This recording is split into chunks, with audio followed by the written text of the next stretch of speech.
Herkese merhabalar, kanalıma hoş geldiniz. Bu videomuzda gelecekteki çocuğunuz ya da şu an bekliyorsanız doğacak olan çocuğunuzun karakteri ile ilgili bir açılım yapacağız. Bu konuya yoğunlaşarak ve niyet ederek kartlarımı çekeceğim. Bir de şunu söylemem lazım. Şimdi bu bireysel bir açılım değil, kolektif bir açılım. Bu nedenle daha genel cümleler kuruyorum.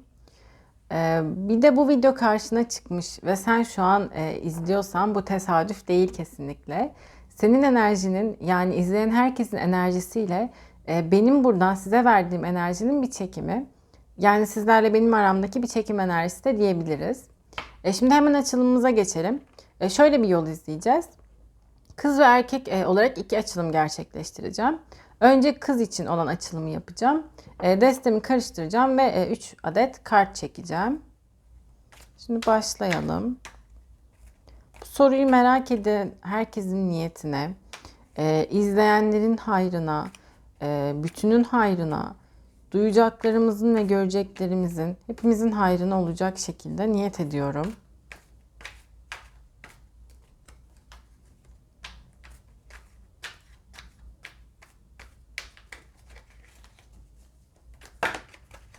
Fırladı kartlarımız.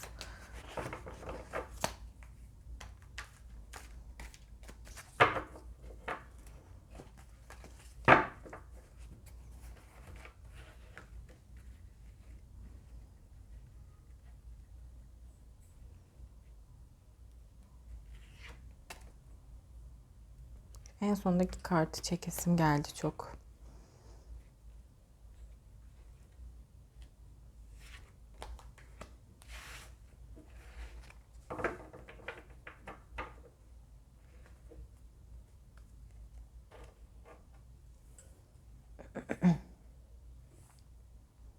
Evet, çektik 3 tane. Şimdi derseniz hemen açalım ve bakalım, başlayalım açılımımıza. Şimdi kartlara şöyle bir genel baktığım zaman gelecekteki çocuğunuz kız olursa eğer oldukça temkinli, sağduyulu birisi olacak. Karşısına çıkan sorunlar karşısında pes etmeyen ve en kısa, en kolay, en hayırlı olan yoldan çözümler bulan bir insan olacak. Devlet kademesinde çalışabilir ileride. Küçük detaylara önem verecek, işini yaparken çok titizlenecek, yeniliklere açık, hayatında dinginliği, sakinliği, huzuru seven birisi olacak. Kendine bir hedef belirlediği zaman bu yolda ilerlemek için bütün koşulları zorlayan bir yaklaşımı olacak. Hayatında çıkan sorunlardan asla kaçmayacak. Ama bunlarla da yüzleşmek ona bir noktada yorup üzebilir. Bir de bazı noktalarda sizden çok farklı düşünebilir. Bu da sizleri zorlayabilir. Mesela hani atıyorum A mesleğini yapmasını istersiniz ama o B'yi seçer. Bu gibi ters düştüğünüz noktalar olabilir. Ama bu demek değildir ki kötü seçimler yapacak. Hayır, aksine hayallerinin peşinden gidecek ve çok da başarılı olacak. Neşe ve yaşam dolu bir karakteri olacak. Mutlu ve huzurlu, bundan dolayı da çevresine böyle enerji veren birisi olacak. Biraz baskın, dominant da bir yönü olacak. Hani burnunun dikine giden bazen de belki. Biraz yani hatta fazlasıyla inatçı olabilir. İstemediği bir şeyi asla yaptıramayacaksınız. Bir de böyle biraz çabuk parlayabilir. Yani böyle çabuk sinirlenebilen bir yapısı olabilir. Çabuk sinirlenip ama çabuk da sönen bir karakteri olacak. Böyle ya ama biraz hani oldukça dominant karakterli, baskın karakterli bir kız olacak diyebiliriz. Ee, Yani şöyle genel bir baktığım zaman kız için olan çıkan kartlara sağlam karakterli, huzurlu, mutlu bir insan olacak hayatında. İleride de mutlu bir ailesi de olacak. Yani bu kart onun mesajını da veriyor. Ve çok sadık, çok sadakat enerjisi, sadakat duygusu çok yüksek bir insan olacak. Hani size asla sırtına dönen bir insan olmayacak. Sizi mutlu edecek, hayatı boyunca ayakları yere sağlam basacak bir insan olacak. Eğer kız olursa çocuğunuz. Şimdi erkek için bir açılım yapalım. Kartları geri koyuyorum.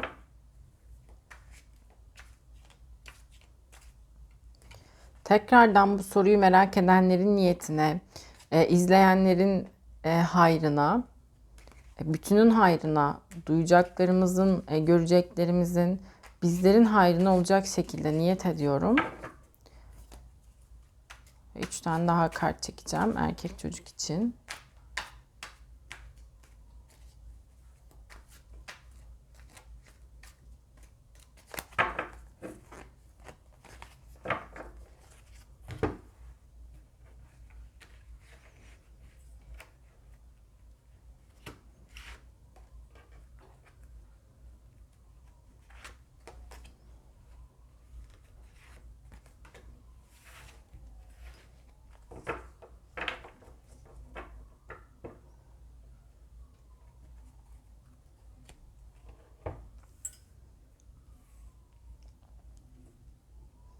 Şimdi bu kartlarımızı da açalım ve erkek çocuk için olan kartlara bakalım neler çıkacak.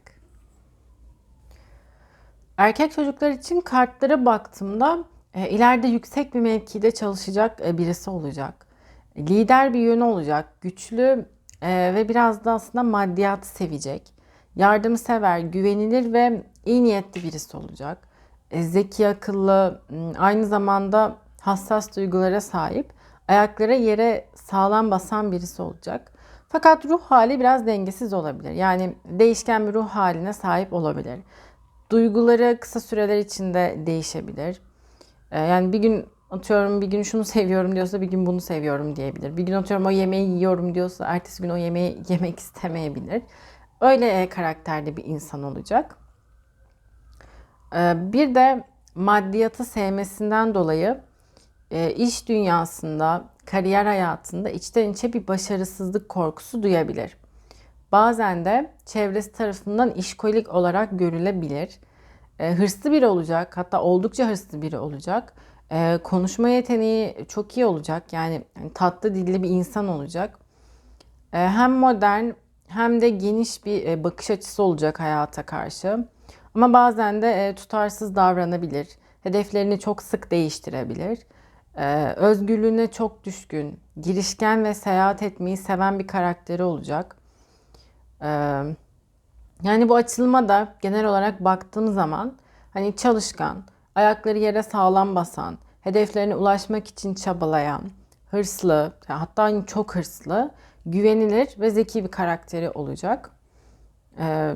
Yani kendini biraz böyle hani okula zaten çok önem verecek, eğitim hayatına çok önem verecek ve daha sonrasında kariyerine düşkün. Yani hayatı iş güç olan bir insan olacak. Çok kuvvetli, güzel yerlere gelecek. Ama dediğim gibi biraz duyguları, biraz işte sevdiği şeyler değişken olabilir. Hoşlandığı şeyler çok çabuk değişebilir. Vereceği tepkileri de kestiremeyebilirsiniz bu değişkenliğinden dolayı. Hani bir gün buna iyi tepki veriyorsa yarın kötü bir tepki verebilir. O noktada biraz duyguları değişken olacak.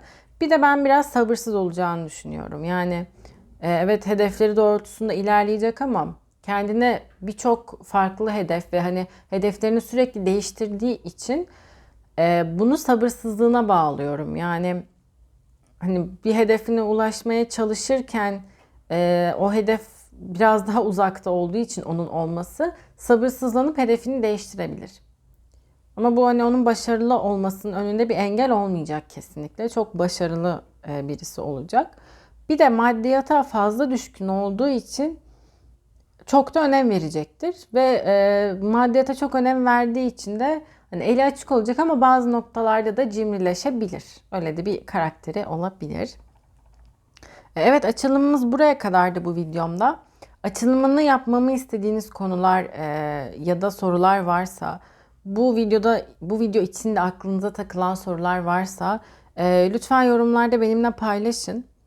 Beni buraya kadar izlediyseniz teşekkür ederim. Bir sonraki videoda görüşmek üzere.